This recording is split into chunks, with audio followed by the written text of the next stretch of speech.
Pois moi bo día a todas e todos. Reanudamos outra sesión desta Comisión de Investigación e pregolle ao señor secretario que pase lista para comprobar que hai quórum. Sí, bo día. Raquel Arias Rodríguez, Elena Espinosa Mangana, Miguel Fidalgo Iglesias, Julio García Comesaña, José Ramón Gómez Besteiro, Óscar Insua Lema, Armando Ojea Bouzo, Alberto Pazos Couñago, Ana Pontón Mondelo,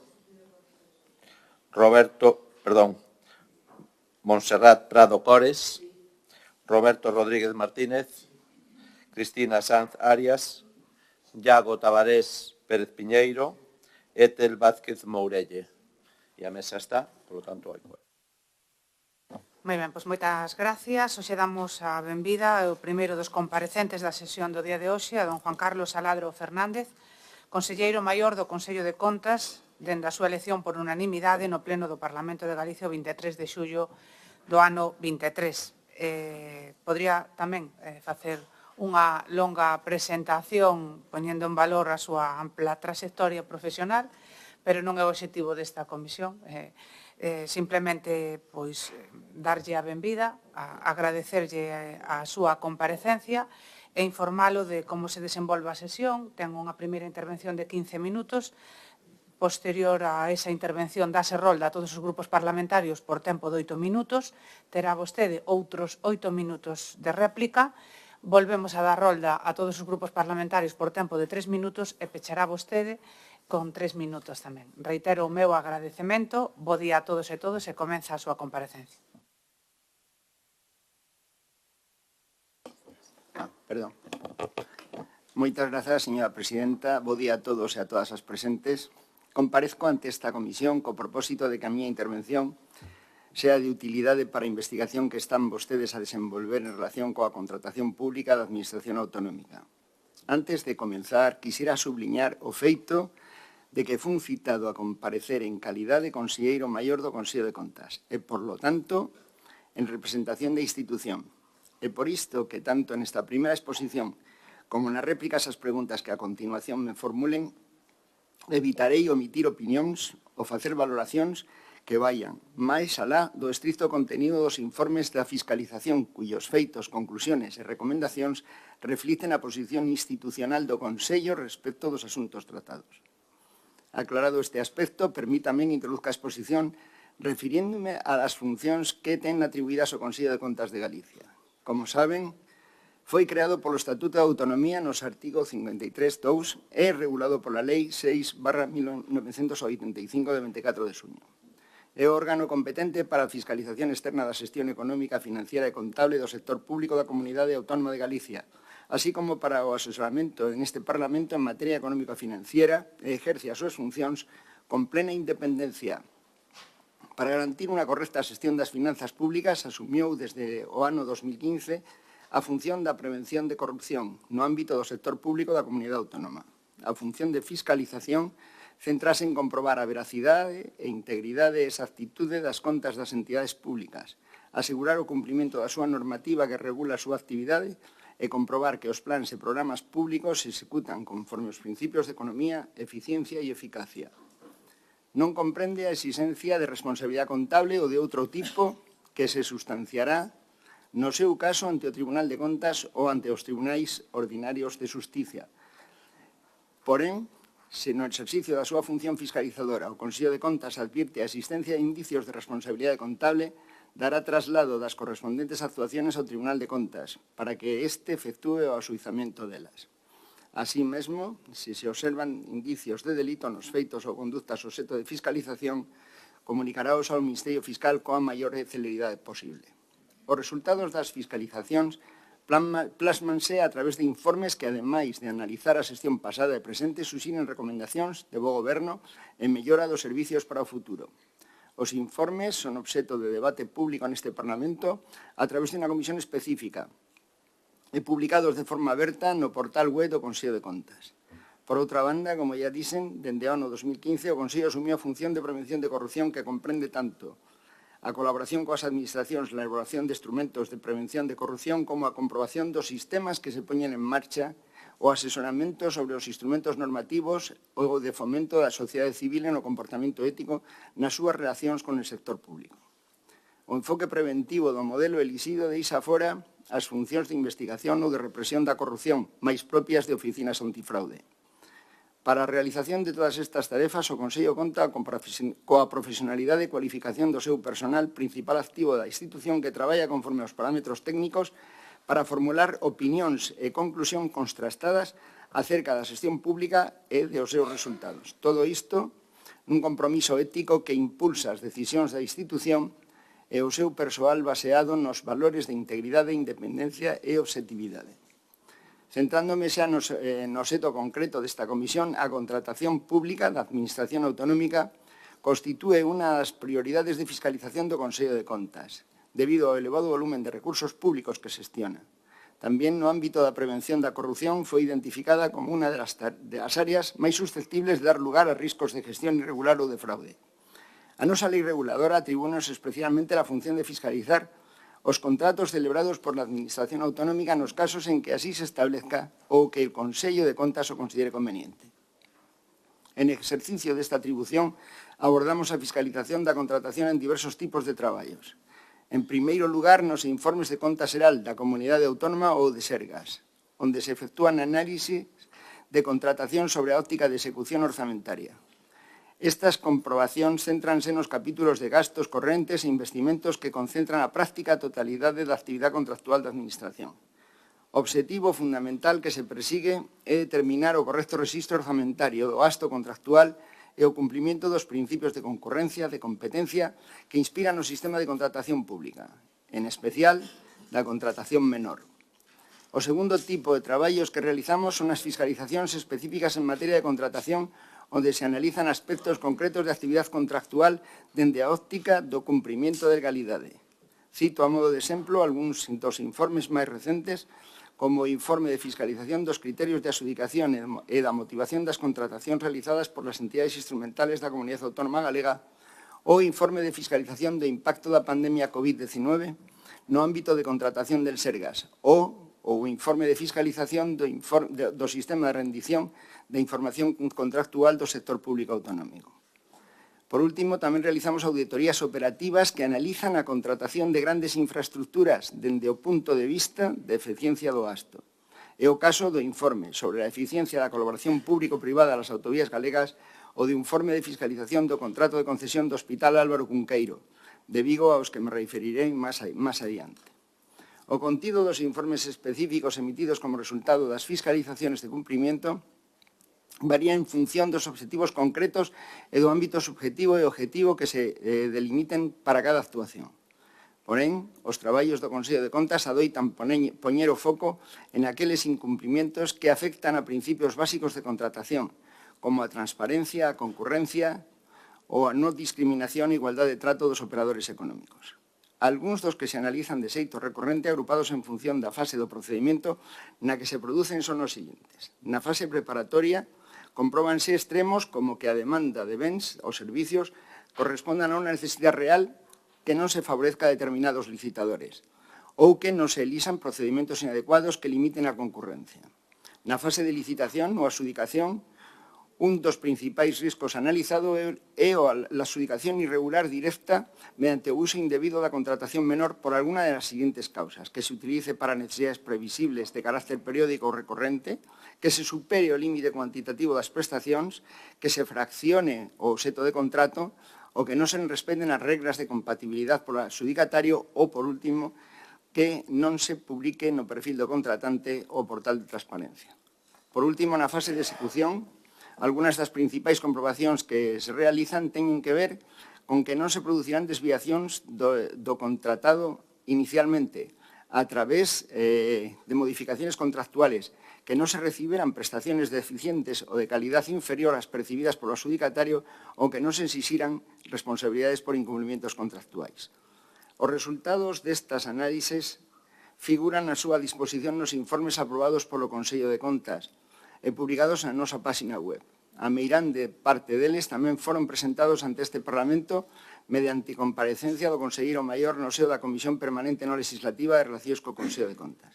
Porén, vou a detenerme nesta exposición nas principales conclusións e recomendacións formuladas por a institución ao respecto de 3 áreas consideradas de especial risco. A contratación menor, obxecto de fiscalización recorrente nos nosos traballos, os contratos de emerxencia celebrados durante a pandemia ocasionada por la COVID e a utilización de mecanismos de colaboración público-privada para a financiación de infraestructuras públicas. No que atinxe a contratación menor, unha das nosas principais recomendacións ten que ver coa implantación de melloras en materia de transparencia que faciliten a explotación adecuada dos datos que se ofrecen na plataforma de contratos. Tamén facemos fincapé na necesidade de reducir o emprego do contrato menor a situacións excepcionales que aconsellen a súa utilización frente a outros procedementos e motivar expresamente esa excepcionalidade no informe ou memoria justificativa da necesidade. En este sentido, recoméndase planificar a actividade contractual identificando as necesidades que se van a reiterar, calcular o seu valor estimado atendendo a duración total do contrato e licitalos a través do procedimento aceitado na atención á súa contía. Para aqueles supuestos nos que as necesidades se reiteran ano tras ano, mas non resulta posible concertar con exactitude as prestacións, no momento de celebrar o contrato recoméndase a utilización de alguna das opciones previstas na normativa, como son os contratos de servicios ou suministraciones en función de necesidades ou os sistemas de racionalización da contratación como os acordos marco e sistemas dinámicos de adquisición. O obxectivo é garantir sempre unha mínima concurrencia ou, en caso contrario, justificar as razóns que obrigan, exclusividade ou, no seu caso, aconsellan elixir a este adxudicatario acreditando esa circunstancia no expediente. No que atinxe a contratación de emerxencia durante a pandemia, a crise sanitaria originada por la COVID-19 impactou de xeito relevante sobre a actividade contractual del Sergas, provocando a utilización de procedimientos excepcionais para hacer fronte ás necesidades de suministración de bens e servicios en medio dun mercado inestable e moi volátil. No período de marzo de 20 a maio de 21, a práctica totalidade dos procedimentos contractuais para atender o impacto da COVID-19 foron tramitados por vía de emerxencia. En total, foron 148 expedientes que a nivel de importe centráronse nos servicios centrais do Sergas, 47% do total. O resto distribúese do xeito moi desigual entre as distintas áreas sanitarias. A utilización da tramitación de emerxencia establecida no marco normativo en vigor está sometida a concurrencia de unha causalidade que a justifique. En este caso concreto, atender nas necesidades derivadas da protección das persoas ou outras medidas adoptadas para hacer fronte á COVID-19. Según se desprende do informe sobre o impacto da pandemia COVID-19, no ámbito da contratación de Sergas en xeral, a contratación de emerxencia analizada estuvo directa ou indirectamente relacionada coa adopción de medidas para hacer fronte á crise sociosanitaria derivada da pandemia, persiguindo as prestacións adquiridas a consecución de dita finalidade no marco normativo aplicable. Porén, detectáronse IVAs en materia como publicidade e transparencia, a concurrencia competitiva ou a comprobación de actitude e capacidade dos adxudicatarios. Nalgúns expedientes analizados, tamén se apreciaron deficiencias no tocante ás memorias justificativas de tramitación de emerxencia ou ao cumprimento do prazo dun mes para o inicio da execución das prestacións. Con todo, debe terse en conta que a maior parte da contratación de emerxencia concentrouse no exercicio 2020, primeiro ano da pandemia, decaendo significativamente o ano seguinte. Como recomendación de cara ao futuro, o noso informe sinala que o desenvolvemento de plans de contingencia o suficientemente extensos evitaría que se produciran situacións de carencia de produtos e equipamentos esenciais. Sin prejuicio de que a normativa reguladora non exixe a formación del correspondiente expediente, debería primar sempre que sea posible a utilización de procedimientos contractuales que, ande tramitados por emerxencia, permitan deixar constancia da solicitud de orzamentos que promovan a concurrencia, a acreditación da capacidade de solvencia e, no seu caso, a documentación relativa ás negociacións realizadas. Conclúo a miña exposición con unha referencia a análisis de eficiencia efectuadas en relación coa utilización de mecanismos de colaboración público-privada para a financiación de infraestructuras públicas. Como xa dixen, trátase de auditorías operativas que analizan a contratación de grandes infraestructuras dende o punto de vista de eficiencia do gasto para determinar se os recursos públicos foron utilizados adecuadamente ou se alcanzaron os objetivos incorrendo nuns costes razoables.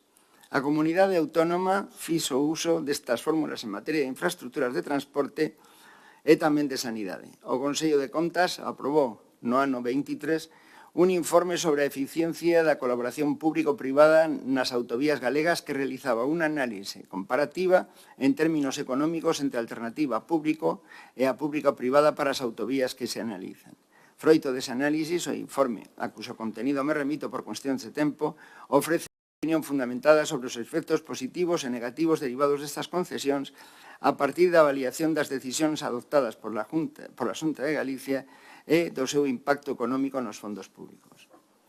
No caso do informe de fiscalización del contrato de concesión do Hospital Álvaro Cunqueiro de Vigo, cuantificouse a diferencia estimada entre o importe da proxección de pagos das alternativas públicas e público-privada e conclúese que, en términos económicos, a alternativa de licitación pública é máis eficiente que o contrato de concesión realizado, xa que se podían acadar resultados similares a un menor custo. Porén, tras o análisis dos datos en relación á capacidade orzamentaria, o informe conclúe tamén que a Administración non estaría en condiciones de afrontar a licitación pública do contrato de obras sin incumplir os obxectivos de déficit para os efectos da estabilidade orzamentaria. A opción pola alternativa pública implicaría, por lo tanto, ou ben incumprir a regla de déficit ou ben renunciar á execución de gastos corrientes ou de outros investimentos. Ademais da análisis económica do contrato, no informe estúdanse tamén as actuacións preparatorias, a adxudicación, a execución da construción e a posta a disposición dos sergas, así como a explotación dos servicios recollidos no contrato ata o ano 2021. Entre as incidencias reflectidas destacan a falta de un estudio de viabilidade completo que foi sustituído por un estudio socioeconómico financiero, a reducción da superficie hospitalaria, o feito de que coa construción do hospital non se logrou acadar completamente os obxectivos fixados. De forma positiva, o informe tamén incorpora indicadores do contrato que o estudio de viabilidade identifica como vantaxes do modelo, entre os que destaca a reducción dos plazos de construción ou a transferencia de riesgo. Por la súa banda, as recomendacións emitidas apuntan na dirección de realizar unha planificación axeitada do investimento co obxectivo de garantir a transparencia da licitación e evitar modificaciones do obxecto do contrato. Se recomenda en proxectos de grande envergadura evitar a sustitución do estudio de viabilidade completo por un estudio económico financiero. E, por último, antes de optar por este modelo, debería realizarse un análisis comparativa sólida sobre a mellor opción de contratación que garanta unha xestión eficiente do gasto público. Como reflexión final, a opinión manifestada polo Consello de Contas é que o tratamento contable dos acordos de colaboración público-privada recollido na normativa europea, Sistema Europeo de Cuentas, que permite diferir e fraccionar o impacto das obras nas contas públicas, afecta de xeito relevante a elección do modelo de financiamento e contractual por parte de moitas administracións públicas. Ten que ir rematando, señora Ladro. Es la última frase, perdón. A preferencia polo modelo de colaboración público-privada descansou en moitas administraciones, non só en Galicia, en razones contables e non de eficiencia, o que supone unha distracción importante na racionalidade das súas decisións públicas. Remato aquí a miña intervención, logo disculpas por haberme pasado el tempo e quedo a súa disposición para que consideren oportuno preguntar. Moitas gracias, moitas gracias. Comezamos ca rolda de grupos parlamentarios. En primer lugar, ten a palabra o señor Ojea, dispón vostede de 8 minutos. Gracias, presidenta. Vou ser breve. En primer lugar, agradecer a presencia do conselleiro maior. Unha cuestión, sencillamente. Entendo que explicou bastante ben un resumen do que foi o informe. Unha das cousas que dixo foi que o Consello de Contas levaría a Fiscalía ante as actuacións do Goberno ante calquer indicio de ilegalidade en calquera dos puntos da contratación. Voulle preguntar, ao marxen do que pudera ser o debate interno no propio Consello, que, como vostede dixo ao principio, non entra neso porque solamente fala en nome institucional do Consello, o informe non fala en ningún momento de algún cumplimento de legalidade ou ilegalidade susceptible de ser levada á Fiscalía. Nada máis, gracias. Moitas gracias. Rolda para o Grupo Parlamentario Socialista. Ten a palabra a señora Espinosa. Bos días, presidenta, bos días a todos e a todas. Benvido, señora Ladro, a esta comparecencia. Eu vou empezar con os temas previos. Na comparecencia de onte de don Manuel Enrique Nieto Rodiño, pregunteille e vou a tratar de describilo o máis exacto posible o seguinte: que pensarían as empresas que perderon un contrato do Hospital de Vigo se un directivo da UTE que o gañou pasase despois a ter responsabilidade de fiscalización? A súa resposta foi que non había ninguén. Pois voulle mostrar o boletín oficial do Rexistro Mercantil de 23 de xulio do ano 2009. No mesmo pódese comprobar, e paso a páxina, inda que é moi pequeno, podrán comprobalo, que o conselleiro de Puentes e Calzadas, Grupo de Empresas S.A., o nome que figura é don Tomás Pérez Vidal. Móstrolle agora o boletín oficial do Rexistro Mercantil do 1 de outubro do ano 2020. No mesmo pódese comprobar o cesamento e dimisión de don Tomás Pérez Vidal como conselleiro delegado de Puentes e Calzada, Grupo de Empresas S.A. Repito as datas, 2009-2020. Con posterioridade, é nomeado conselleiro do Consello de Contas para levar os temas dos Sergas. Insisto, para levar os temas dos Sergas. E para máis inri, cando don Tomás Pérez Vidal presenta o seu currículum ante o Consello de Contas, oculta esta información. É certo que nun currículum non hai que por todo, pero é pura casualidade que faga referencia a temas tan concretos como presidente da Xunta Consultiva do Parque Natural Baixa Limia Serra do Xurés e que, sin embargo, faga referencia simplemente a conselleiro independiente de sociedades. Eu simplemente chamo a atención deses datos, porque hai que recordar que Puentes e Calzada forma parte da UTE que consigue a adxudicación do Hospital Álvaro Cunqueiro. Ademais, cando se fai o informe, polo cal vostede ven aquí, ese informe ten que ser presentado por vostede, porque o señor Pérez Vidal se ausenta voluntariamente da xuntanza dos conselleiros de contas polo seu conflito de intereses. Pero, mientras tanto, todos sabíamos que había un informe demoledor, que alguén tiña clara intención de que non vira a luz. Por eso, era coñecido por moita xente de que este informe existía e non querían presentalo. E ao final non lle quedou máis remedio, señora Ladro, que presentalo vostede ante o rumor continuo de que había un informe do Cunqueiro que non quería publicar. Espero que usted confirme esta información. E ahora vamos a entrar en materia.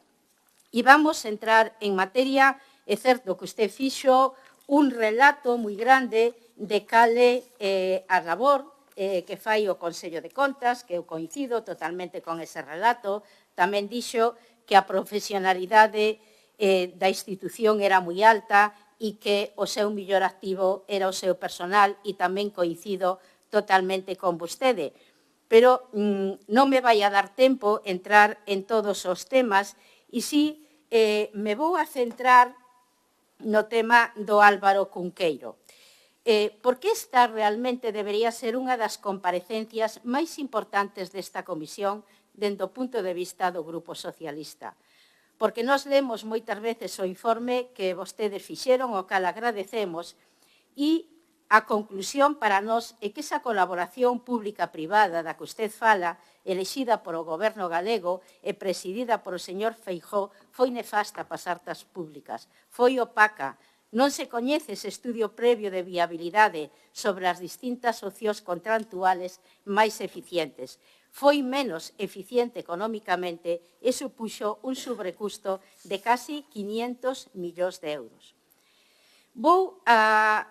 Usted quixo entrar dunha forma moi indirecta de que a Administración non estaría en condicións de asumir isto. Eu me gustaría que me dixera exactamente en que páxina do informe aparece ese análisis, porque non aparece absolutamente en ningún.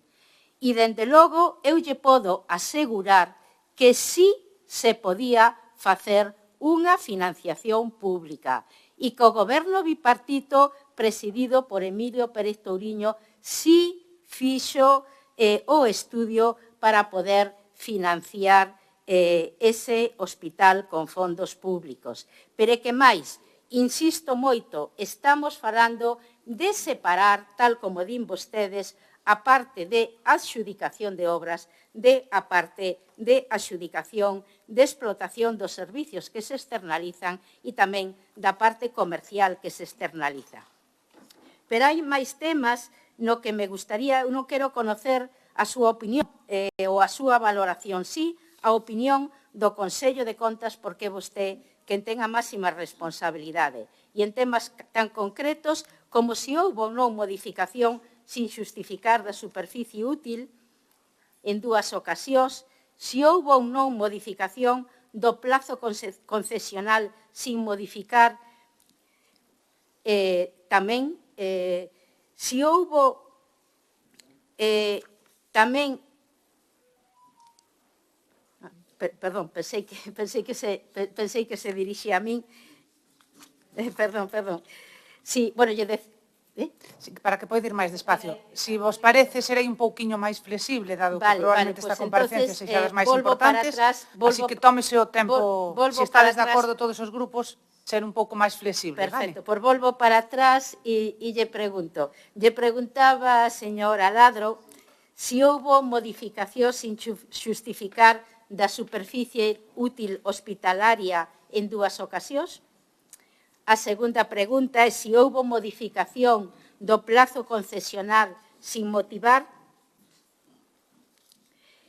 Se algunha das hipóteses de investimento e fiscais ofrecen dudas para o Consello de Contas sobre o cálculo o que pode inducir a erros na cuantificación do importe do investimento e das necesidades de financiamento.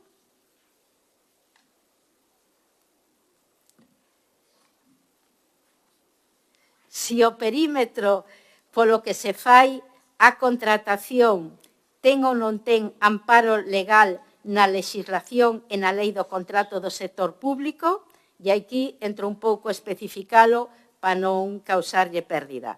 Sabe que estábamos falando dun contrato que incluía a construción e explotación do novo Hospital de Vigo, así como a prestación de servicios non sanitarios no perímetro do Chubi, que abarcaba naquela época o novo Hospital de Vigo, o Hospital Álvaro Cunqueiro, o Hospital Nicolás Peña e a explotación comercial do novo Hospital de Vigo. A ampliación do obxecto ao Hospital Meixoeiro e ao Hospital Nicolás Peña sin que se realizase ningunha actividade construtiva, eu entendo que o informe di que non ten soporte legal na definición da concesión de obra pública contida na legislación vixente no momento da licitación. Non teño máis, pero a ver se estou esperando que poda... Podo seguir? Sí. Vale. Outro tema, se hai ou non hai seguimento do expediente, porque creemos que se externalizou a Pricewaterhouse a realización do estudio de viabilidade co consecuente risco de conflito de intereses ou risco de traspasamento de información reservada e a eventuales licitadores que iban a participar, facendo a igualdade de trato cuestionable e a concurrencia do contrato. Tamén hai datos que vemos que non se xustifican, como os gastos de funcionamento da OTS, pero me está indicando a presidenta que teño que ir rematando co cal. Bueno, si é capaz de contestar a estas preguntas, pero sobre todo si é capaz de respostar a ese gran desfase económico, eu lle agradecería moito e na réplica intentarei seguir con algunha duda máis que ahora non me dá tempo. Moitas gracias. Moitas E gracias, gracias, señora Presidenta, Espinosa. pola flexibilidade para que ele tamén pudera facer o seu traballo. Moi ben.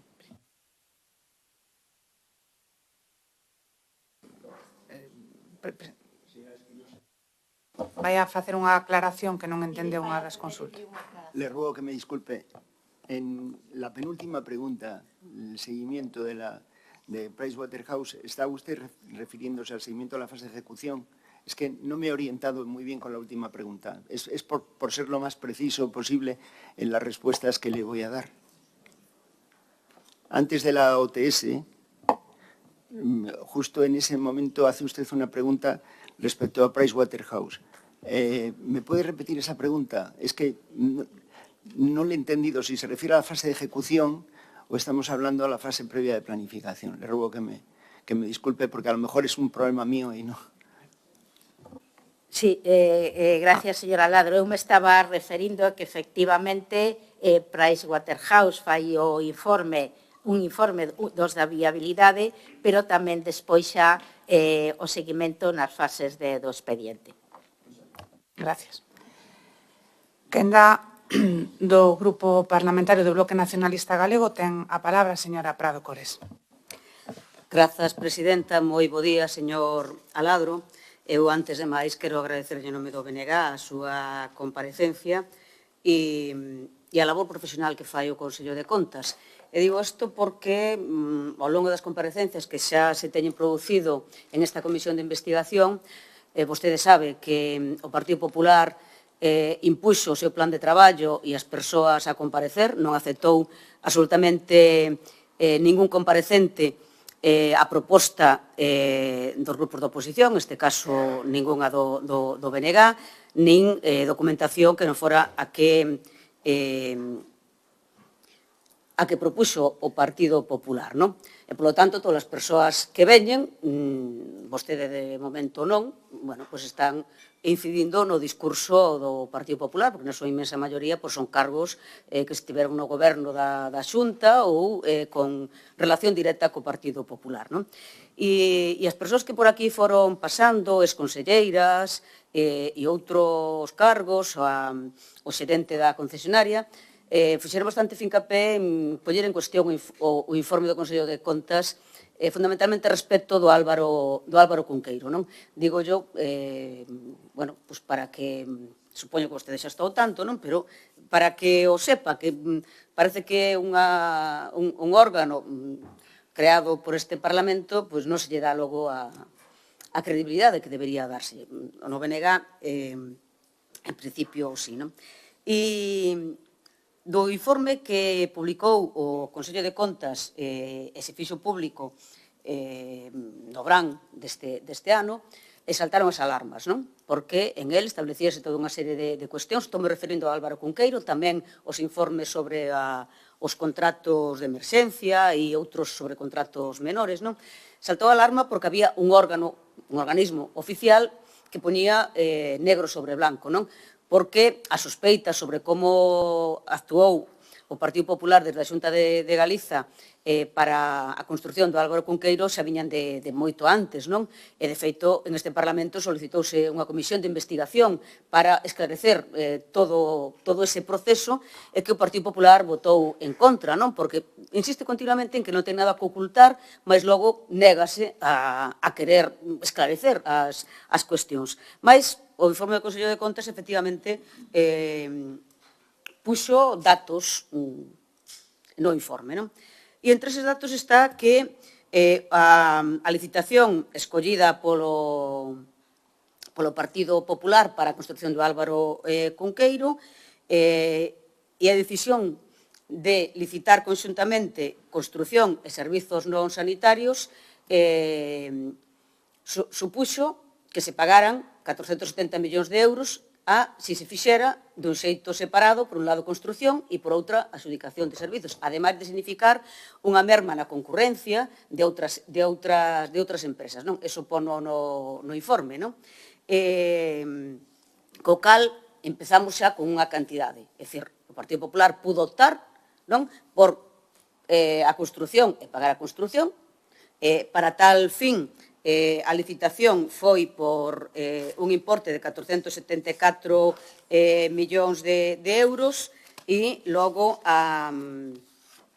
o canon establecido para un período de 20 anos, que logo foron máis, é de 659.561 millóns, non? Polo tanto, 275 millóns de beneficio para a diferencia entre o canon establecido en todos esos anos entre a licitación da construción. Isto tamén está no informe do Consello de Contas. Establecese a licitación por 374 e o canon a pagar en 20 anos só pola construción son de 659.000 millóns, é dicir, un 76%. Por lo tanto, podía facer eso, co cal a empresa xa tiña un beneficio importante, escolleu aumentarlle o beneficio porque fixo a adxudicación conxunta de todos os servizos que no informe estímase en sobre 470 millóns de euros. Logo, tamén no informe, digo, se me confirma isto que estou dicindo, de que a escolla deste mecanismo foron 470 millóns de euros. Eu digo, se despois vostede me confirma, non? Porque sería bon. Logo tamén estímase no informe que houbo unha diferencia entre o proxecto, a licitación, os metros contemplados e o construído ao final, non? A acta, o establecido na acta de posta en funcionamento, non? En concreto, estima en 21.858 metros cuadrados menos na páxina 295, aclarando unha alegación. Bueno, alrededor de feito, aparece en outra parte 12.000 metros cuadrados de hospitalización, 16.000 e pico de parking, non? Por lo tanto, sobre máis de 20.000 metros cuadrados de construción menos. Claro, esos son moitos metros de formigón, moitos metros de ladrillo, moitos metros de aluminio, moitos metros de todo, non? Facendo un prorrateo, se 250.000 metros construídos foron 374, deixar de construir 21.000 metros, pois representa como mínimo 33 millóns de euros, non? Co cal, 470 máis, alrededor de 73 máis, non? Esta reducción na superficie non tuvo absolutamente ningunha minoración no que tuvo que pagar a empresa, porque isto significaría menor custe na prestación dos servizos. Tamén o di no informe, non? Que non houve ninguna minoración, a pesar desto que significaban menos coste na prestación de servizos, é dicir, menos metros de limpeza, menos roupa de lavandería, menos comidas. Tamén no informe estímase que a media de camas no Álvaro Cunqueiro era de 900, non? Cando se contemplaba que terían que ser no conxunto do Chubi sobre 2.000, pero en concreto no Álvaro Cunqueiro casi 1.500. Por lo tanto, 500 camas menos, que significa 500 roupas de cama a lavar cada día, 500 comidas menos, co cal habría que cuantificalo, pero unha cuestión, dende logo, nada menor, non? Logo, tamén cuestiona no informe, isto que estou dicindo, digo, se logo me corrobora que isto que estou dicindo está no informe, eu, dende logo, lino, non? Que a actualización do canon de construción que é un pouco anormal, non? Que o normal era que o canon polos servizos non clínicos se pudera actualizar con respecto a de xeito variable con respecto ao IPC, pero o canon non, porque é unha construción e é como se fora unha hipoteca, non? Entón, tamén habría que cuantificar eses aumentos do canon de construción que vostede considera que non se tiña que aplicar esas actualizacións. Seguimos dándolle a Caixa Registradora, non? Tamén fixeron negocio ca Oficina Técnica de Seguimento, algo que, dende logo, nos parece tremendo, non? A Oficina Técnica de Seguimento, que en outro momento teremos oportunidade de falar dela, que se establecía unha cantidade que tiña que pagar a concesionaria para esa Oficina Técnica de Seguimento, pero que tiña que ser independente, falaremos en outro momento, que tamén no informe cuestionase esa independencia, 4 millóns de euros, e no propio informe se di que se destinaron a cuestións relacionadas coas funcións propias da Oficina Técnica de Seguimento solamente 430.000 euros. Que o resto, é dicir, máis de 3 millóns e medio, se destinaron a cuestións como publicidade, edicións de vídeos, actos de protocolo, humanizacións, traslados de mobiliario, redacción de proxectos, cuantías que tiñan que ser pagadas directamente pola concesionaria e non con cargo a estes 4 millóns que tiñan que ser para a Oficina Técnica de Seguimento, co cal volvemos a computar 3,5 millóns como mínimo máis. E podíamos seguir con outra serie de partidas, non? O tema de que o contrato estaba establecido para 3 de contrato e 17 de explotación, que logo aumentaron a 20 de explotación, que logo aumentaron, vou rematando, e logo unha cousa que di no informe é que este era o único xeito de poder facelo porque senón incurriríase, teríase que ou deixar de, remato, Presidenta, incumprir a regra de gasto ou non ter disponibilidade de gasto corrente, non? Mais hai un informe do Consello de Contas do ano 14 referido á fiscalización dos Sergas do ano 2011, onde di textualmente que os créditos comprometidos en 2011 para exercicios futuros representan un incremento do 418%. Desde a perspectiva económica, estes compromisos repártense en gastos de capital e gasto corrente. E a que se refire? Di que concéntrase nos compromisos derivados do contrato de concesión de obra para a construción e explotación do novo Hospital de Vigo, 1.329 millóns de euros para os exercicios 2014 a 2033, que logo ampliarían ao 2035. Estes contratos absorben o 82% do total de compromisos futuros do organismo. É dicir, que esa precaución que vostede establece no informe de que se escollera unha outra fórmula que non fora a de concesión de obra a unha empresa privada, a unha UTE, en este caso, pondríase en risco a capacidade dos Sergas, pero que resulta que se puxo en risco de todos os xeitos, non? Porque o di o propio informe do Consello de Contas do ano 2014, co cal parece que sí había outro xeito de facelo sin facilitarlle un negocio tan importante a esta empresa concesionaria. Teño algunha cuestión máis que logo lleve Moitas gracias. Quen da do Grupo Parlamentario Popular ten a palabra o señor Rodríguez.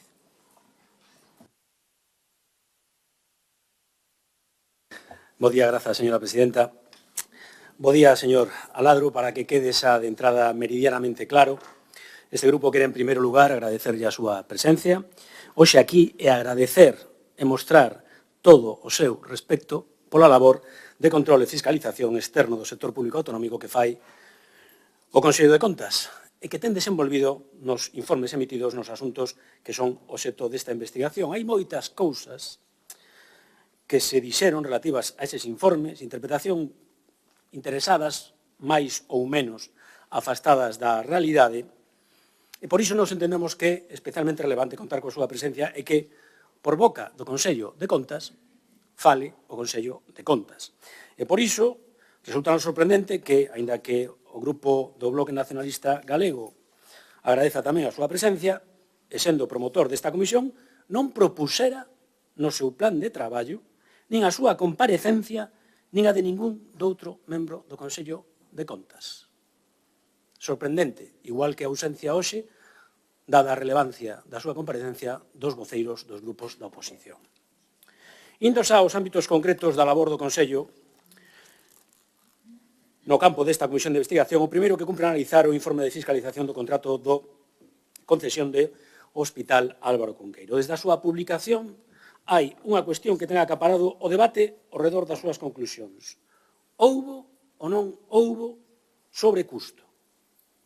Ao noso entender non se podía concluir, e así o ven a ratificar vostede, que o Consello de Contas afirmara que existira sobrecusto, porque en todo o seu informe de fiscalización as únicas referencias do Consello, páxinas 16, 60 e 69, son para indicar expresamente que non o houbo ou para indicar que entraba no risco da adxudicataria, páxina 62. Non hai sobrecusto no informe do Consello.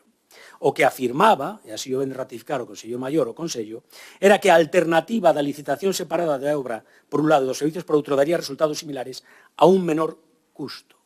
Con esta afirmación podes estar de acordo ou non, pero en ningún caso é un sobrecusto, por o que, ao contrario, na páxina 18 do informe dice que a Administración realizou un control efectivo na fase de execución do contrato. Para engadir na páxina 19, observas un adecuado seguimento das incidencias producidas na prestación dos servicios.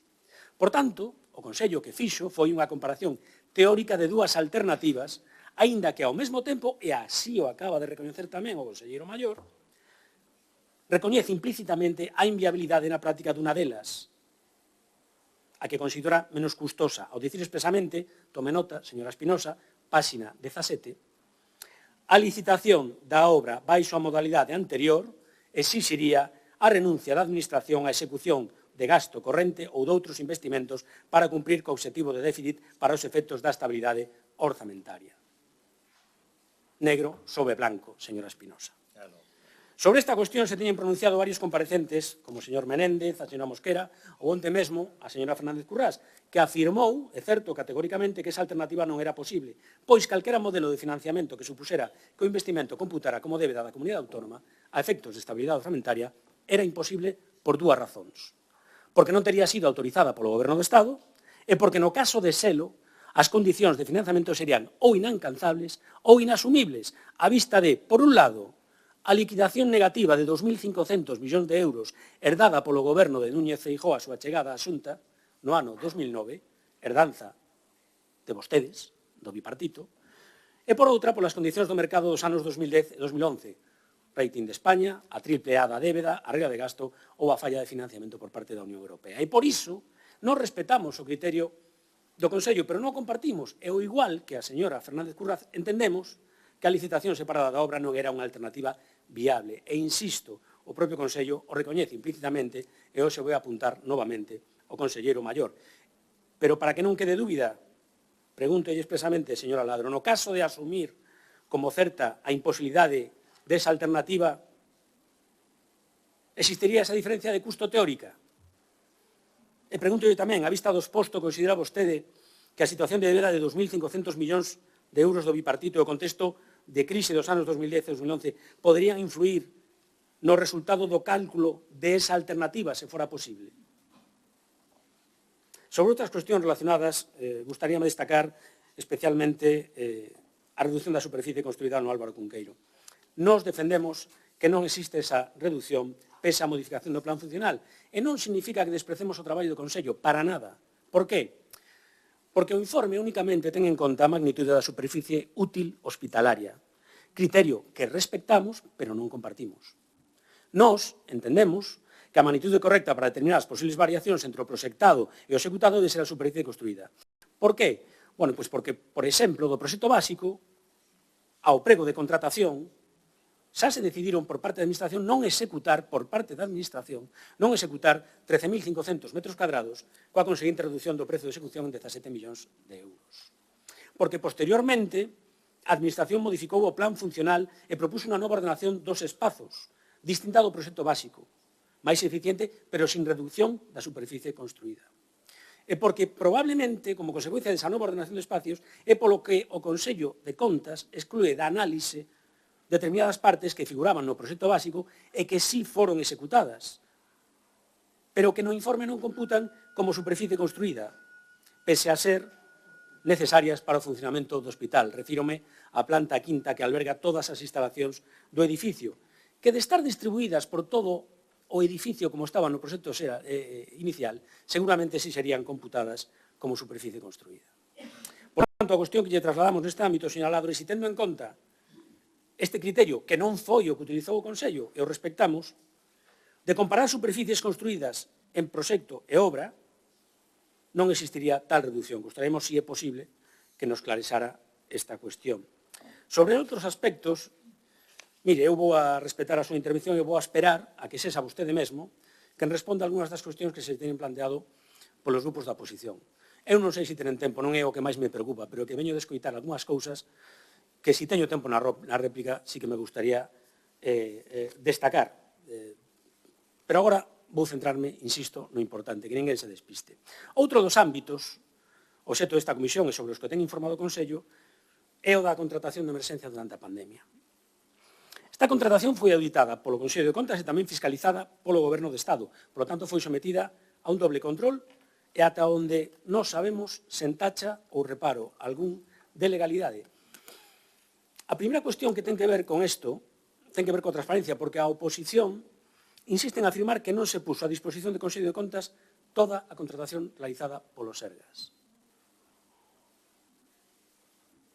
A mí me gustaría que vostede aclarase se o que ocorreu, tal e como nos defendemos, é que efectivamente a Xunta sí remiteu toda a contratación e foi o propio Consello o que, como mostra metodolóxica, escolleu auditar os servizos centrais e as principais áreas con maior volumen de contratación. A segunda cuestión sobre a que quero incidir é que vostede confirme, señor Aladro, algo que ten que ver coa afirmación feita polo propio Consello de que os expedientes tramitados de emerxencia polo Sergas tiveron a necesaria justificación do carácter de emerxencia, destacando, isto vai entre aspas, tan só se dá conta do procedimento seguido, sen formular reparos de legalidade, incluso poñendo de manifesto que a mecánica seguida era plenamente justificable debido á situación de anormalidade a que había que facer fronte. Isto é moi importante por dúas cuestións. Primeiro, porque dende a oposición reiteradamente se fan afirmacións no sentido de trasladar amaños, tratos de favor. Sin ir máis lonxe, onte mesmo aquí se apuntou a que se redactaban pregos a medida para amañar concursos públicos ou se afirmou, sen ruborizo, que mentres a xente morría, a Xunta facilitaba que outros se encheran ilexítimamente os petos. En segundo lugar, señora Aladro, porque se estou no certo e vostede apuntou, e remato xa, señora presidenta, esta é unha cuestión moi relevante. O Consello de Contas ten asinados sendos convenios. Un coa Fiscalía do Tribunal de Cuentas para promover a exigencia de responsabilidades contables ou de outra natureza derivadas dos feitos contidos nos informes de fiscalización do Consello. E un segundo convenio coa Fiscalía de Galicia para o intercambio de información sobre actuacións e feitos que poidan constituir ilícitos penais ou dos que se poidan derivar outro tipo de responsabilidades, como a contable. Por lo tanto, señor Aladro, de seren certas estas afirmacións que fai de xeito recurrente a oposición, aquí non se está cuestionando só a Xunta do PP, se está cuestionando ao mesmo Consello. Por qué? Porque ten vostede que responder a esta pregunta. De ter constatado o Consello calquera indicio, por mínimo que fora, que implicara a exigencia de responsabilidades contables ou que puidera constituir ilícitos penais ou supusera responsabilidades de caltera outra natureza o tería posto en coñecemento da Fiscalía do Tribunal de Contas ou da Fiscalía de Galicia consonto que establecen eses convenios? Esa é a pregunta. Porque todo o que vostedes están a dicir significa que o Consello de Contas non está a facer a súa labor ou forma parte desa paranoia corrupta que vostedes veñen vendendo dende hai 15 anos. Moitas gracias. Mais nada, moitas gracias.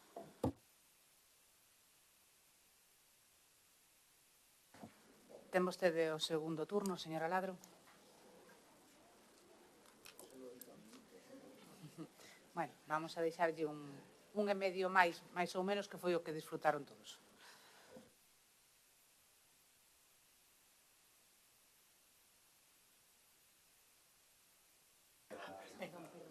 Discúlpenme la falta de experiencia de comparecer en este acto. Respondiendo en primer lugar al señor Ojea, en efecto, en aquellas circunstancias en las que el Consejo de Contas advierte algún tipo de responsabilidad de carácter contable o de carácter penal, con independencia de que todas nuestras auditorías son remitidas al Tribunal de Cuentas, es allí donde evidentemente se dilucida si existe responsabilidad contable, considerando que no tenemos esa función de enjuiciamiento, porque solo la tendríamos delegada por el Tribunal de Cuentas y no es el caso. En el caso de la responsabilidad penal, evidentemente, la Fiscalía sería aquella que en un momento determinado sí debería de comparecer y de discúlpenme. La verdad es que los micros tampoco están muy bien. ¿Me oyen bien? Sí, ahora sí.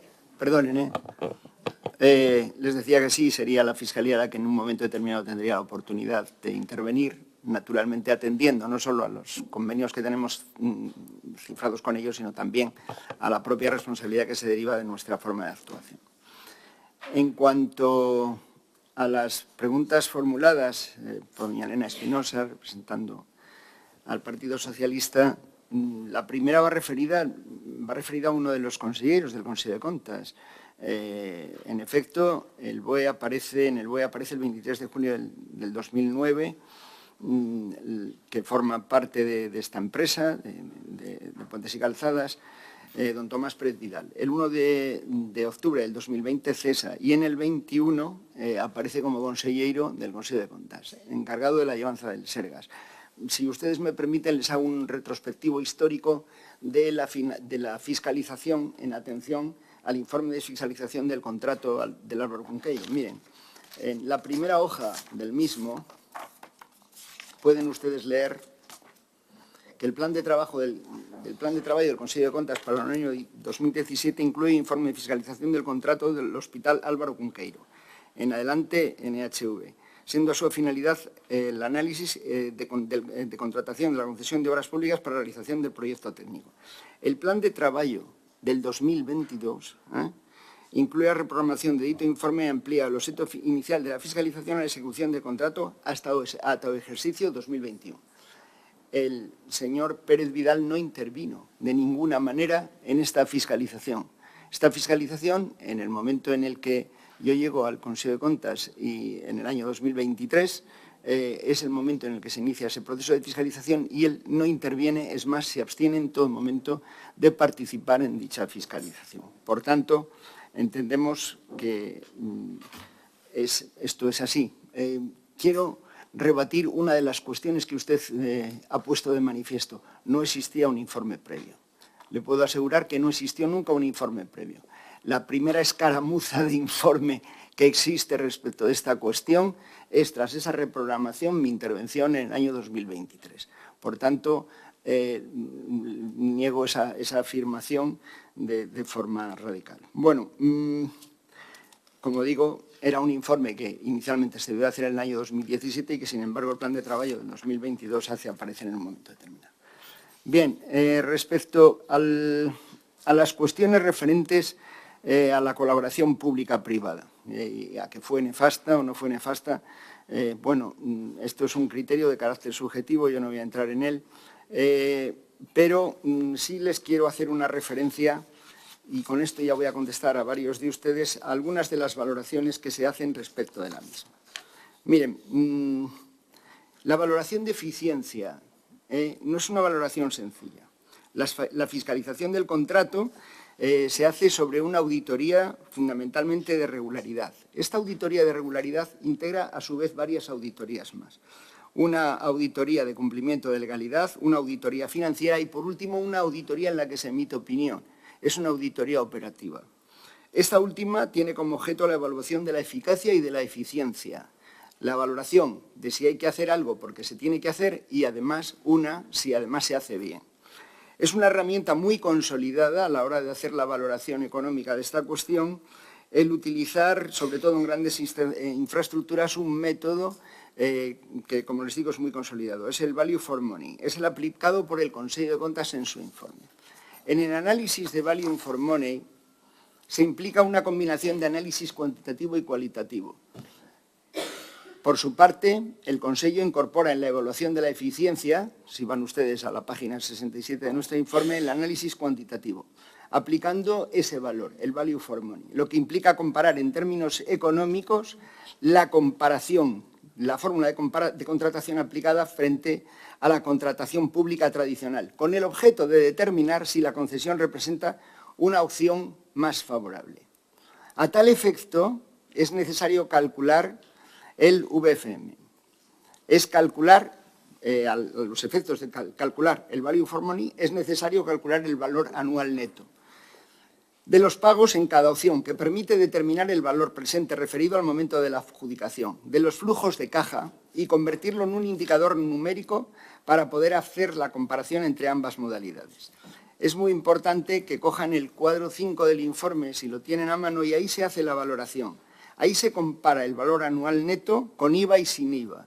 La diferencia entre el valor anual neto con IVA y sin IVA, atendiendo a estas comparaciones, y esto es muy importante, es sin IVA de 133.439.273 millones de euros, frente al valor con IVA de 203.611.502. La referencia de los 487 millones, ¿se lo puedo repetir? ¿Quiere que lo repita? De todas las maneras puede encontrarlo, le comentaba, en el cuadro 5 del informe. La valoración es de 133. no se puede acudir a la valoración del BAN, contrato de obras para la construcción de servicios de edificio y formalización de contratos de servicios para los servicios objeto de concesión, comparando valor con uno y comparando valor con otro. En términos de BAN, la diferencia entre la alternativa pública y la privada es de 133 millones, 439 millones de euros y 203, naturalmente, permítanme que no siga con las cifras, si utilizamos el criterio del IVA. Esto es muy importante porque es evidente que sí, es más favorable para la alternativa pública. En la evaluación de eficiencia, la pregunta que se formula en la auditoría cuando se hace... Quédate en torno a 2 minutos, por si quere ir diversificando todas as consultas que lle fixeron. Es que de todas maneras tengo que contestar a muchísimas cosas. Si me permiten, parte de un escenario óptimo. Un escenario óptimo donde la alternativa pública de la Administración fuese capaz de financiar la inversión con recursos propios. Por eso decimos un escenario óptimo, no es el caso.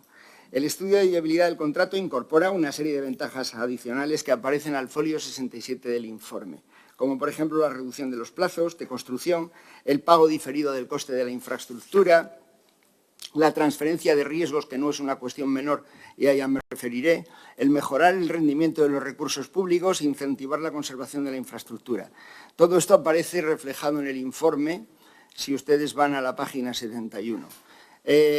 Bueno, solo por matizar una de las preguntas formuladas por doña Elena Espinosa, en igual sentido y alineado con decisiones vinculadas a coste de oportunidad, en el informe se analiza la capacidad presupuestaria de la Administración. Para hacerlo utilizamos, pues, entre otras cosas, la Ley Orgánica 2/2011 de 27 de abril. Si tuviera más tiempo, les haría una referencia a todo el contenido, pero la comunidad cumplió con los objetivos de déficit en el 12 y en el 13, pero incurrió en inestabilidad en el año 2011. A partir del 13, utilizando la misma ley, pues nuestra comunidad cumplió con el objetivo de déficit. No habría sido posible, concluye el informe, la realización de la obra fuera de estos parámetros. Respecto, siguiendo con las mismas preguntas, licitación sin justificar la superficie útil. Bueno, el término referente a la superficie útil, pues en efecto, el Consejo de Cuentas siempre utiliza el criterio de superficie útil, no utiliza otros criterios de ninguna naturaleza, ¿no? La superficie fue de 149.000 metros frente a los 175.000 o los 157.000 del proyecto básico.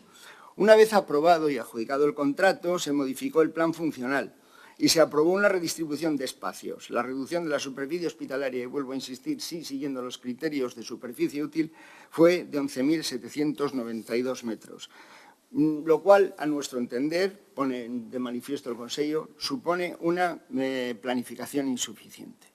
Los términos establecidos respecto de la ejecución de la construcción se superó en 20 meses el plazo inicial, pero 15 fueron responsabilidad de la Administración y 5 por retraso del adjudicatario. El informe hace constar como dato positivo que evidentemente se tardó bastante menos que si se hubiera acudido exclusivamente a la contratación tradicional, atendiendo a la comparación de la misma con otros hospitales. Ten que ir rematando, señora Ladro. Pues es que no me da tiempo nada. Yo les... Ten despois un último turno de peche de 3 minutos. Quiero dejar claro que tengo respuestas para todas las preguntas que me han formulado. Deixámoslle 50 segundos máis. Para que responda a todos, que entendo que hai grupos que non tivo ningunha resposta. Bueno, miren, respecto de la cuestión del plazo. La cuestión del plazo es una cuestión sobradamente conocida. El periodo de concesión, el estudio de viabilidad inicialmente presentado, establecía un periodo de 17 años. Sin embargo, en el expediente completo de contratación, conocido por todos los intervinientes, el plazo era de los 20 años. Por otra parte, la contratación gozó de todos los caracteres de claridad, transparencia, publicidad, publicaciones en todo, en los BOEs, DOGAS, publicaciones del contrato en el perfil del contratante. Una última cosa. Miren, el contrato es un contrato SARA, ¿no?, sujeto a regulación armonizada. Es un contrato sobradamente conocido en los términos de adjudicación, etcétera, así como toda la publicidad, ya les he hecho una referencia a este.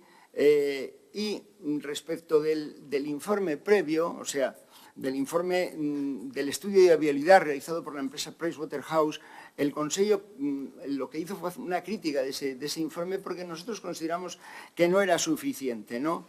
Que no se sujetaba a los parámetros establecidos en la Ley 30/2017 y concretamente en su artículo 118. Pero ese es un informe previo.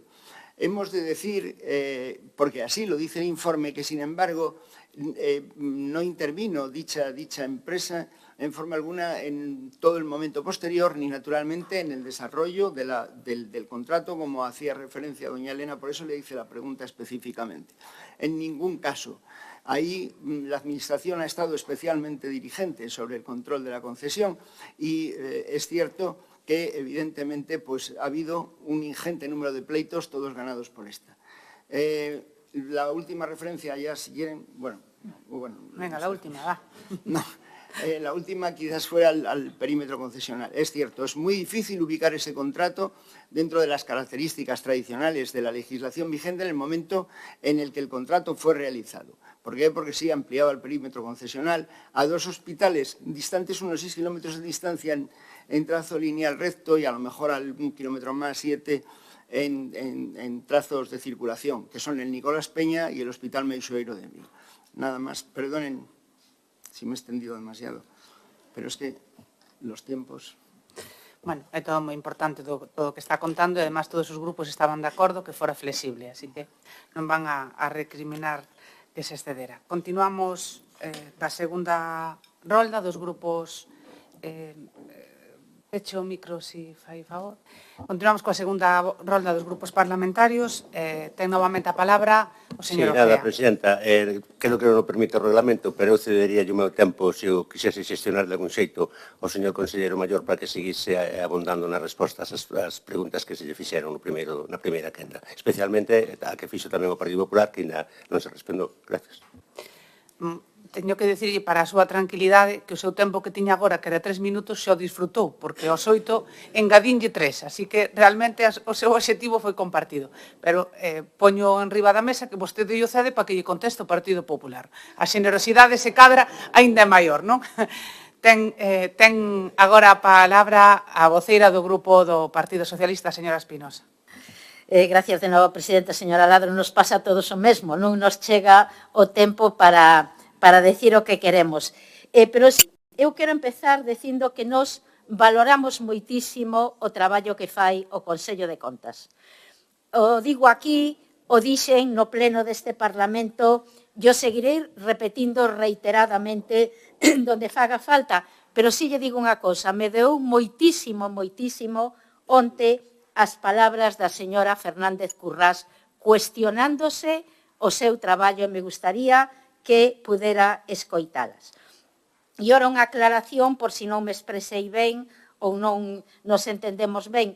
Cando falaba do traballo do Álvaro Cunqueiro, non quixen facer referencia a un traballo previo, perdón, é dicir, sei perfectamente cando se meteu no plan de traballo e sei cando se foi elaborando. O que sí falaba eu é dun certo retraso a que este traballo vira a luz. Pero, mire, eu hai unha cousa, non a vou dirixir a vostede, vou a dirixir, a mellor a presidenta, que o mellor a mesa teñía que ampliar as comparecencias e pedir a comparecencia do señor Tomás Pérez Vidal, porque se non interviu en ningún momento en todo o proceso de fiscalización do contrato do Álvaro Cunqueiro é porque asumía que había un conflito de intereses nese momento, pero tendríamos que cuestionarnos, señora Ladro, si ese conflito de intereses non existiría xa cando tomou posesión como conselleiro do Consello de Contas. Eu deixo aí como unha petición para a comparecencia que o mellor sería moi interesante.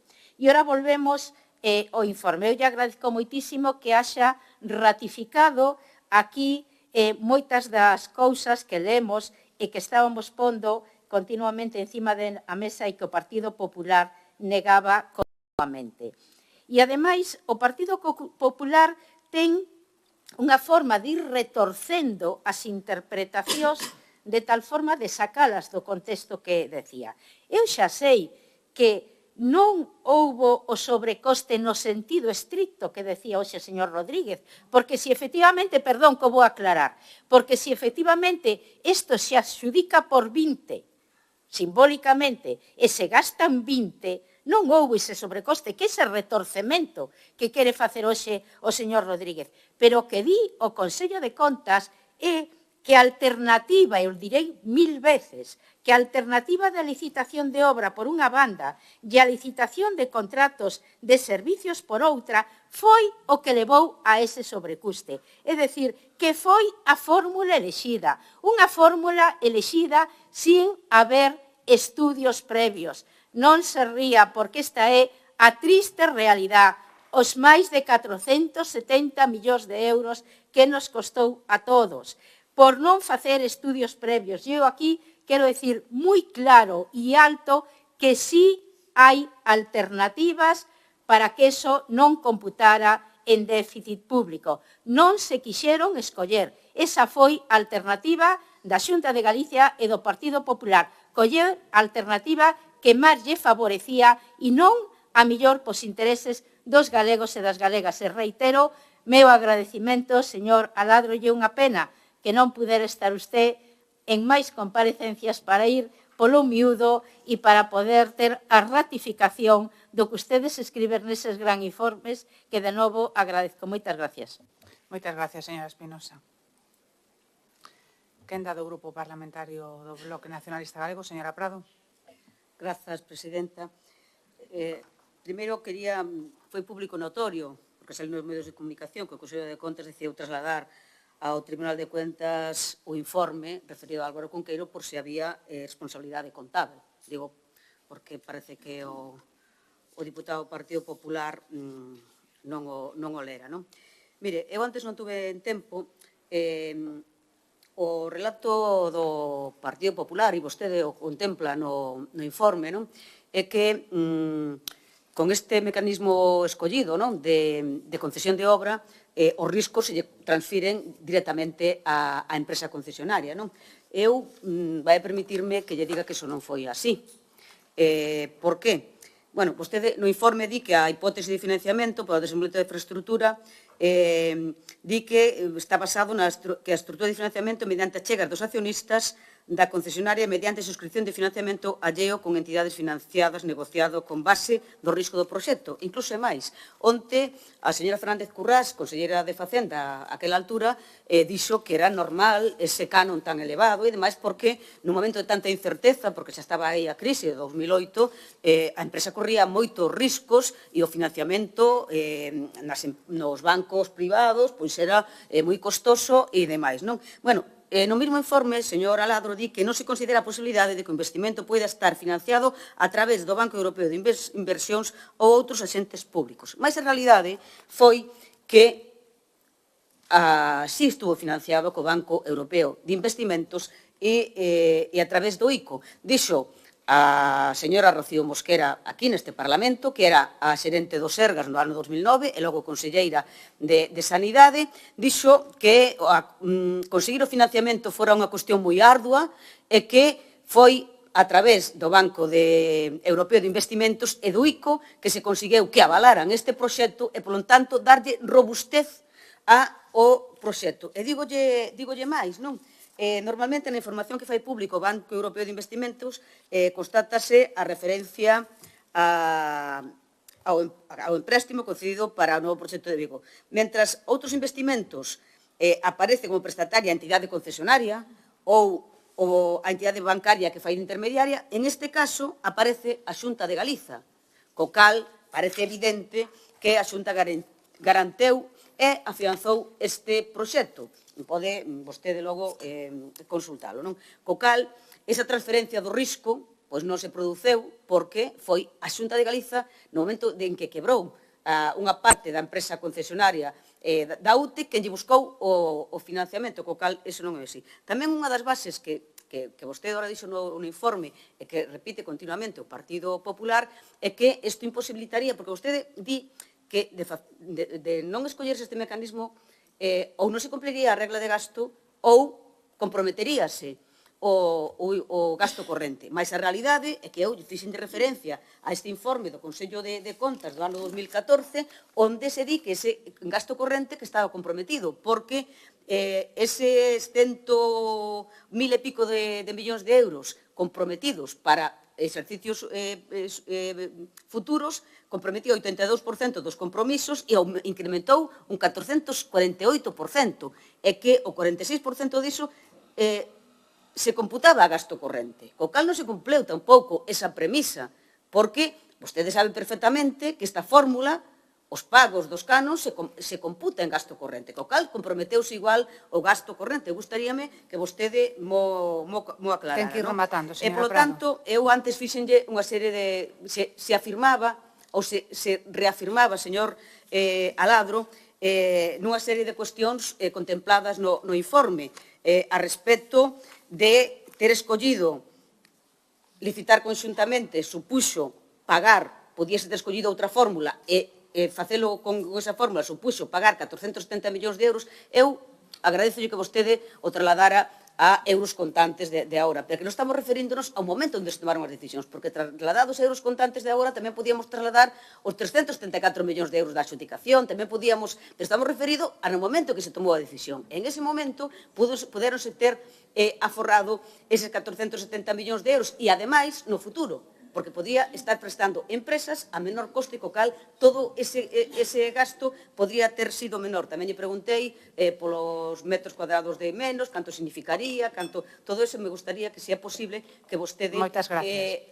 Canto menos, eu fixen unha serie de consideracións que me diga se vostede ratifica que eso está contemplado no informe, non? Porque aquí se pon en cuestión que eso está no informe e o Partido Popular insiste continuamente que non houve sobrecusto, ben, sei que a vostede tampouco lle gusta que se diga sobrecusto, pero en todo caso, en todo caso, non chamemos sobrecusto. Chamémoslle pagouse 470 millóns de euros cando se podían ter feito de outra forma e se podían ter aforrado eses 470 millóns de euros. Moitas grazas. Gracias, señora Prado. Quenda do Grupo Parlamentario Popular, ten novamente a palabra, señor Rodríguez. Grazas, señora presidenta.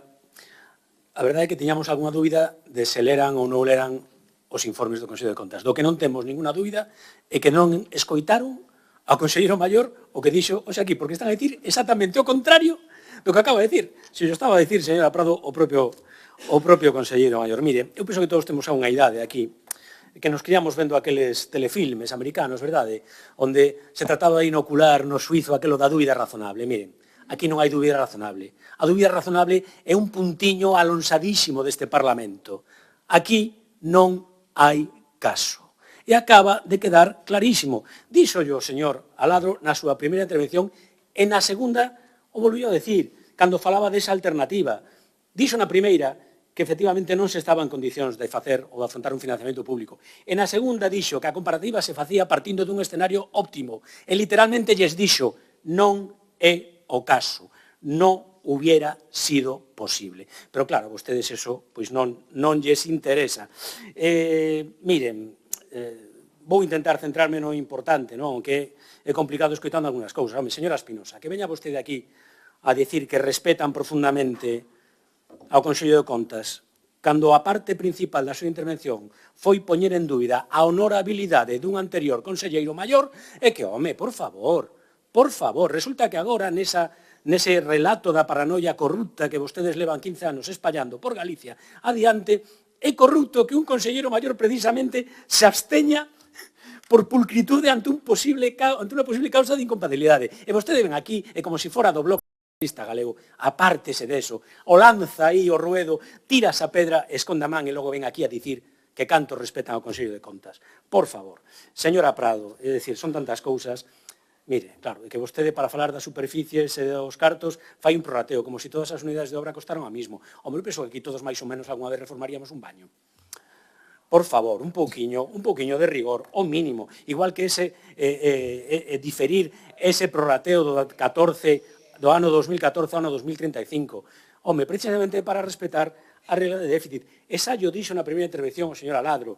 O tratamento contable afecta a elección do modelo e, por iso, hai problemas de ineficacia do modelo público e lle puxo exemplo de hospitais concretos. Pero, insisto, non me vou despistar con tanta falta de rigor do esencial. Vou a ir ao que teño que ir. Evidentemente, xa non moveron a falar ni da contratación da pandemia, nin outras cuestións obxecto desta comisión, porque está ben claro que vostedes tamén chegaron á conclusión de que non hai caso. Pero miren, remato. Señora Ladro, vostede é o máximo representante dun órgano que nace directamente do noso estatuto, que ten como función o control externo da actividade económica e financeira do sector público na comunidade. É dicir, a fiscalización e control do diñeiro público, a valoración sobre a súa utilidade, eficiencia e racionalidade, na xestión no mesmo, e preservar non xa a legalidade, senón a ética na actuación da administración. E desenvolve o Consello as súas funcións con total independencia, transparencia e plena submisión ao ordenamento xurídico. E, polo tanto, señora Ladro, cando a oposición define o que é obxecto dos seus informes como a comisión dos chanchullos e da corrupción, vostede non pode permanecer alleo a isto. Porque o que lle están a dicir e que están a utilizar como coartada os seus informes, e ao dicir eso con coartada nos seus informes, están a cuestionar non só a xunta do Partido Popular, que eso damos por descontado, están a cuestionar o traballo que desenvolve o Consello de Contas e que eu se vou a expoñer o seu Consellero Maior. E por iso, pregúntolle, por favor, prégolle que emplee unha parte, un sí ou un non, me basta en contestar a esta pregunta. De ter constatado o Consello de Contas calquera indicio que implicara a exigencia de responsabilidades contables ou que pudera constituir ilícitos penais que supuseran responsabilidades de calquera outra natureza, o tería advertido, o tería posto en coñecemento da Fiscalía, xa nos dixo que todos os seus informes van ao Tribunal de Cuentas, o tería posto en coñecemento da Fiscalía de Galicia. Ten vostede algunha dúbida de que se isto fora así, a Fiscalía de Galicia tería intervido? Porque de eso é do que estamos a falar. Se realmente vostedes defenden que vivimos nun sistema no que o Consello de Contas, o Tribunal de Cuentas e a Fiscalía miran para outro lado, ou se resulta que todos, absolutamente todos, formamos parte xa no nivel máximo de paroxismo posible desa paranoia corrupta que hoxe quedou espida. Mais nada e moitas gracias. Moitas gracias, señor Rodríguez. Turno de peche, señora Ladro. Yo, en primer lugar, quería reiterarles que mi opinión respecto de todas estas cuestiones sale directamente de los informes aprobados por el Pleno del Consejo de Contas. No tengo una opinión personal sobre ninguna de estas cuestiones y se lo he dicho nada más empezar. Miren, solo por tratar de responderles algunas de las cuestiones que se han suscitado y atendiendo a que me parece que el tema de la cuestión referida al consejero ya ha sido tocada, en la valoración del Consejo de Contas respecto de la fórmula utilizada, no de la fórmula, sino más bien del modelo utilizado de colaboración público-privada o realización por la actividad exclusivamente pública, me hacía una referencia a doña Elena Espinosa a la página concreta. Utilice, por ejemplo, el folio 17, apartado 10 infine, el folio 66, el folio 64. En todos ellos citamos cosas como esta, que al analizar la capacidad presupuestaria de la Administración, concluyendo que ésta no estaría en condiciones de ejecutar la obra a través de un contrato de obra tradicional y de cumplir con los objetivos de déficit, a efectos de estabilidad presupuestaria, sin renunciar a la ejecución de gastos corrientes y de otras inversiones. La colaboración público-privada tiene una connotación o una consideración contable fuera del balance de la Administración promotora. Por tanto, el costo de la inversión supone que el activo del nuevo Hospital de Vigo no tiene incidencia sobre el déficit. Trato de contestarle a usted. No tiene incidencia sobre el déficit de la deuda pública y los pagos que realice se imputarán como consumos intermedios a lo largo de todo el periodo de la concesión, a medida que vaya transcurriendo el tiempo. Lo hacemos también constar con toda claridad en el folio 64. Los riesgos, si me permite, voy a tratar de acercarme un poquito.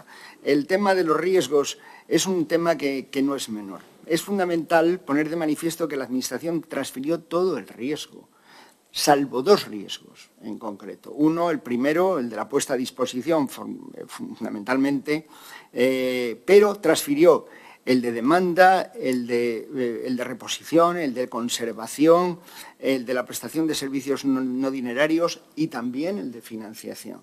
El único riesgo no transferido se deriva posteriormente del expediente del reequilibrio económico derivado de los mayores costes financieros, que se valoraron concretamente en 605.833 euros, aparecen en el folio 50.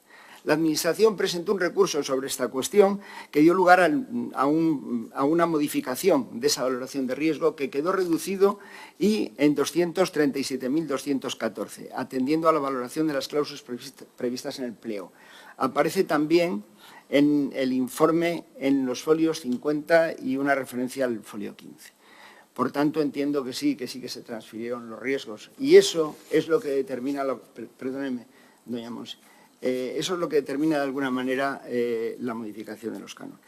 Es muy importante, vuelvo a insistirles, que la valoración se haga sobre el valor que utiliza el Consejo de Cuentas, el value for money, la relación con el valor actual neto. Es muy importante establecer esa valoración, porque si utilizan ustedes el criterio que sostiene el Consejo, no el que sostengo yo, el que sostiene el Consejo en esta auditoría, la comparación del BAN con el modelo de obra pública y con el modelo de contratación tradicional establece una diferencia de BAN sin IVA, de 133.439,273 euros.